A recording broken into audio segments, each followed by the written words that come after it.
नमस्कार साथियों, मैं doctor Manoj Ahuja Ahuja news channel में आपका हार्दिक अभिनंदन करता हूं।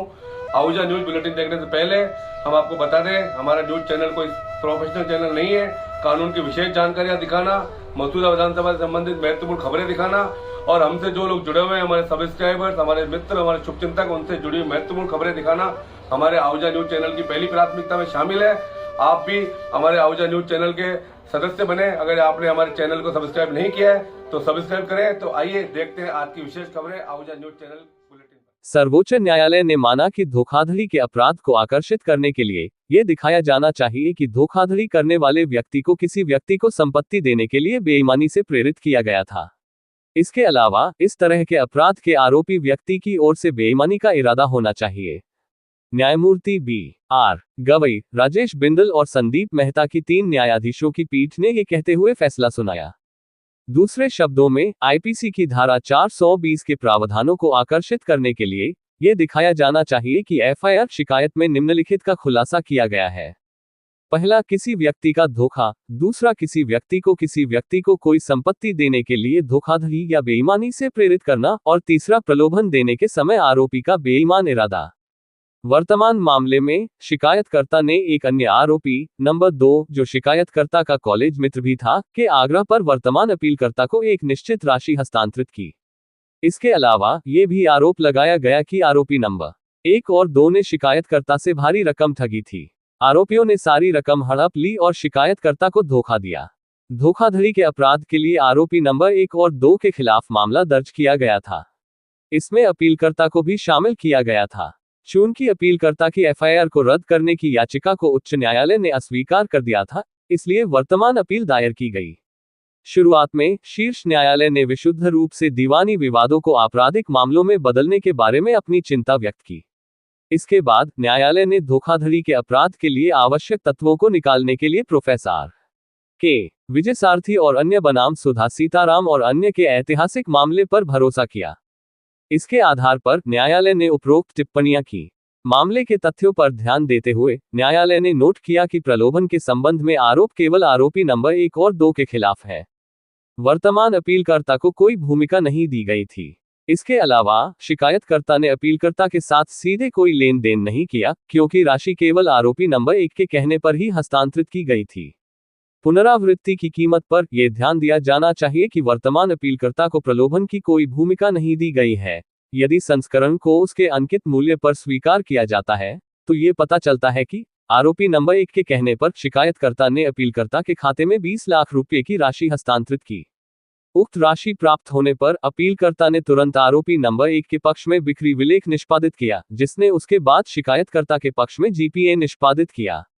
ये देखते हुए कि धोखाधड़ी के अपराध में बेईमानी से प्रलोभन एक अनिवार्य शर्त है, न्यायालय ने वर्तमान मामले में इसके अभाव पर गौर किया। तदनुसार न्यायालय ने कहा कि भले ही एफआईआर को अंकित मूल्य पर लिया जाए, लेकिन ये धोखाधड़ी के तत्वों का खुलासा नहीं करता है। इस मामले को देखते हुए हम पाते हैं कि एफआईआर या आरोप पत्र भले ही उसके अंकित मूल्य पर लिया जाए, अपीलकर्ता के लिए आईपीसी की धारा 420 के प्रावधान को आकर्षित करने के लिए तत्वों का खुलासा नहीं करता है। प्रतिवादी की इस दलील को संबोधित करने के लिए कि अपील को खारिज कर दिया जाना चाहिए क्योंकि आरोप पत्र दायर किया गया है, अदालत ने आनंद कुमार मोहत्ता और अन्य बनाम राज्य एनसीटी दिल्ली गृह विभाग और अन्य में अपने फैसले का हवाला दिया। इसमें यह माना गया, वास्तव में यह मानना एक हास्यास्पद बात होगी कि किसी व्यक्ति के खिलाफ शुरू की गई कार्यवाही में एफआईआर के चरण में हस्तक्षेप किया जा सकता है, लेकिन अगर यह आगे बढ़ गया है और आरोप पत्र में बदल गए हैं तो नहीं। इसके विपरीत ये कहा जा सकता है कि एफआईआर के कारण प्रक्रिया का दुरुपयोग बढ़ जाता है यदि एफआईआर ने जांच के बाद आरोप पत्र का रूप ले लिया है। किसी भी अदालत की शक्ति की प्रक्रिया के दुरुपयोग को रोकने के लिए निस्संदेह शक्ति प्रदान की गई है। इस प्रकार यह मानते हुए कि वर्तमान अपीलकर्ता के खिलाफ आपराधिक कार्यवाही जारी रखना कानून की प्रक्रिया का दुरुपयोग होगा, न्यायालय ने अपील को स्वीकार कर लिया और जहां तक वर्तमान अपीलकर्ता का संबंध है, एफआईआर को रद्द कर दिया। केस का शीर्षक एएम मोहन बनाम राज्य प्रतिनिधि एसएचओ।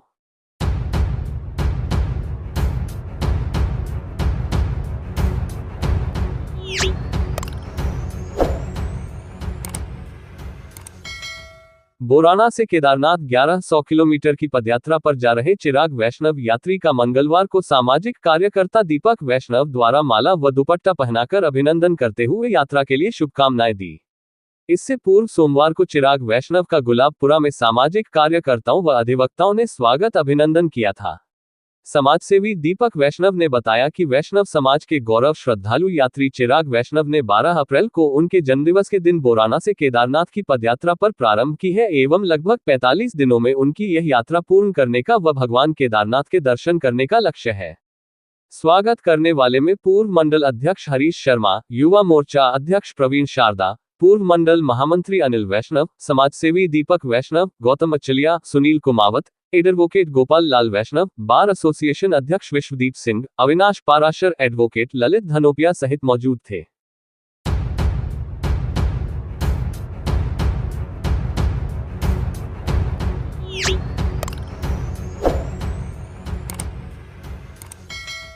संविधान निर्माता भारत रत्न बाबा साहब डॉक्टर भीमराव अंबेडकर की 133वीं जयंती महोत्सव के अवसर पर जोधपुर के चर्चित वरिष्ठ पत्रकार एवं संपादकीय लेखक डॉक्टर राकेश वशिष्ठ को उनके साहित्य लेखन के लिए प्रतिष्ठित राष्ट्रीय सम्मान अंबेडकर कीर्ति सम्मान 2024 द्वारा सम्मानित किया गया।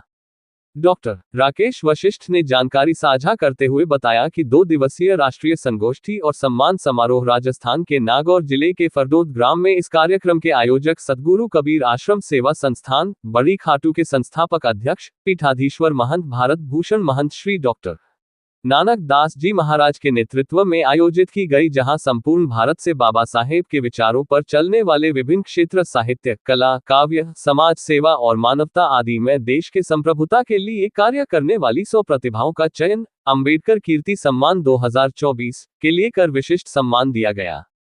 इस कार्यक्रम के विशिष्ट अतिथि झारखंड के राज्यसभा सांसद प्रदीप वर्मा, राजस्थान के राज्यसभा सांसद राजेंद्र गहलोत जी, धाराधाम पीठाधीश्वर संत डॉक्टर सौरभ जी महाराज के मौजूदगी में कार्यक्रम की अध्यक्षता आयकर विभाग सूरत के कमिश्नर डीआर रेवला साहब ने की।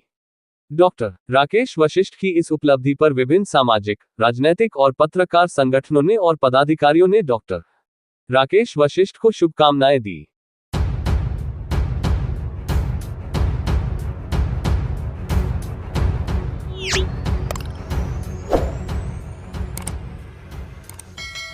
यूपीएससी के फाइनल परिणाम में लखनऊ के रहने वाले व यूपीएससी टॉप करने वाले आदित्य श्रीवास्तव वर्तमान समय में पश्चिम बंगाल में अंडर ट्रेनिंग आईपीएस के पद पर कार्यरत हैं। उनके पिता Ajay Shrivastava central audit department में एएओ के पद पर कार्यरत हैं, जबकि एक छोटी बहन नई दिल्ली से सिविल परीक्षा की तैयारी कर रही है। आदित्य की मां आभा श्रीवास्तव सामान्य घरेलू महिला है। आदित्य का बचपन लखनऊ के मवैया इलाके में बीता और शुरुआती पढ़ाई सीएमएस अलीगंज में हुई। 12वीं पास करने के बाद आदित्य ने आईआईटी कानपुर से बीटेक किया और कुछ दिनों के लिए निजी कंपनियों में नौकरी करने के बाद आईपीएस और अब आईएएस की परीक्षा उत्तीर्ण की।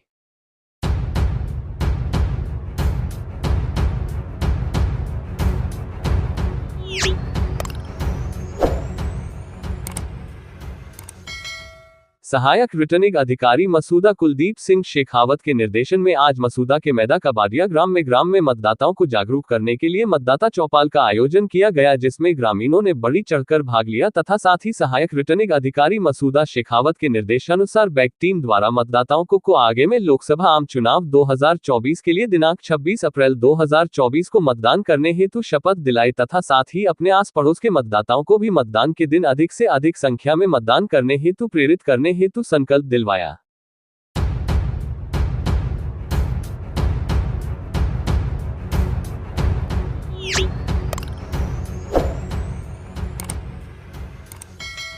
जिला कलेक्टर श्वेता चौहान ने मंगलवार को ग्राम पंचायत नायकी स्थित आंगनवाड़ी केंद्र का निरीक्षण कर आवश्यक व्यवस्थाएं जांची।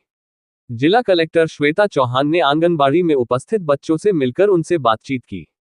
उन्होंने बच्चों से पूछा कि वह आंगनबाड़ी में कब से आ रहे हैं, उन्हें खाने में क्या क्या मिलता है और आंगनबाड़ी में आकर कैसा लगता है। उन्होंने आंगनबाड़ी में दिए जाने वाले पोषक आहार की गुणवत्ता परखी और अधिकारियों को बच्चों के आहार में पोषण और गुणवत्ता का ध्यान रखने के निर्देश दिए। साथ ही निर्देश दिए कि केंद्र पर साफ सफाई, बच्चों को पर्याप्त मात्रा में नाश्ता और मध्याह्न भोजन सहित अन्य पोषण आहार सामग्री का वितरण समय पर और नियमित रूप से किया जाए। वहीं जिला कलेक्टर चौहान ने केकड़ी स्थित डिजिटल लाइब्रेरी का भी अवलोकन किया। उन्होंने लाइब्रेरी में कंप्यूटर कक्ष तथा विद्यार्थियों की बैठक व्यवस्था का जायजा लिया। इस दौरान उन्होंने कर्मचारियों से वहां मिलने वाली सुविधाओं की जानकारी ली। लाइब्रेरी में उपलब्ध पुस्तकों की जानकारी भी ली। उन्होंने कहा कि लाइब्रेरी में पढ़ाई से संबंधित सुविधा मिलने से बच्चे प्रतियोगी परीक्षाओं की तैयारी कर सकेंगे। कंप्यूटर और इंटरनेट के माध्यम से विषयों की जानकारी एकत्रित कर पाने में सुविधा होगी। लाइब्रेरी में अच्छा वातावरण मिलने से पढ़ाई में एकाग्रता आती है।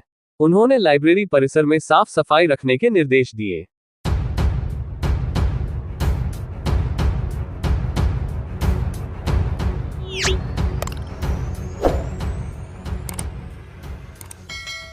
रामनवमी, महावीर जयंती व हनुमान जयंती को लेकर मंगलवार शाम को केकड़ी शहर थाना परिसर में सीएलजी सदस्यों की बैठक आयोजित की गई। बैठक में केकड़ी शहर थाना अधिकारी धुलाराम, तहसीलदार बंटी राजपूत मौजूद थी। इस मौके पर आगामी त्योहारों को लेकर पुलिस व प्रशासनिक अधिकारियों ने सीएलजी सदस्यों से चर्चा करते हुए त्योहारों पर शहर में शांति व कानून व्यवस्था बनाए रखने की अपील की। इस मौके पर थाना अधिकारी धुलाराम ने कहा कि शांति एवं सौहार्द से त्योहार मनाने की परंपरा केकड़ी क्षेत्र की रही है और आगामी दिनों में भी इसी परंपरा के अनुरूप त्योहारों को सभी को मनाना चाहिए। उन्होंने इस मौके पर असामाजिक घटनाओं की सूचना तुरंत पुलिस को देने की बात कही। आगामी पर्वों पर निकलने वाले जुलूस व शोभायात्रा पर चर्चा की गई। सिटी थानाधिकारी धुलाराम ने कहा कि आमजन सामाजिक सौहार्द और कानून व्यवस्था बनाए रखने में पुलिस का सहयोग करें। किसी भी तरह के संदिग्ध व्यक्ति दिखे तो पुलिस को सूचना दें। असामाजिक तत्वों के बारे में भी पुलिस को बताएं। उन्होंने कहा कि आमजन की आवाज पुलिस तक पहुंचाने में सीएलजी सदस्य महत्वपूर्ण कड़ी होते हैं।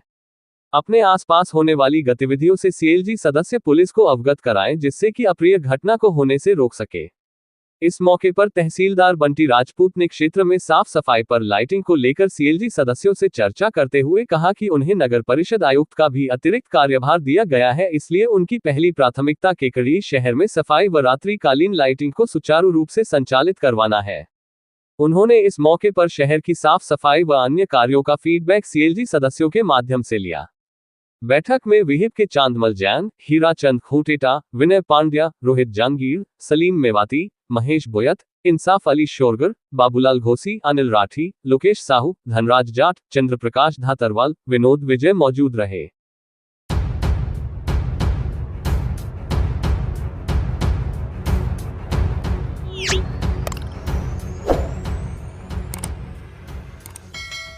दिल्ली में आयोजित हुई नेशनल कराटे चैंपियनशिप में Maruti martial art academy Kekri के बच्चों ने भाग लेकर 8 मेडल अपने नाम किए और प्रतियोगिता में राजस्थान से केकड़ी ने प्रथम स्थान प्राप्त करके केकड़ी जिले का नाम किया।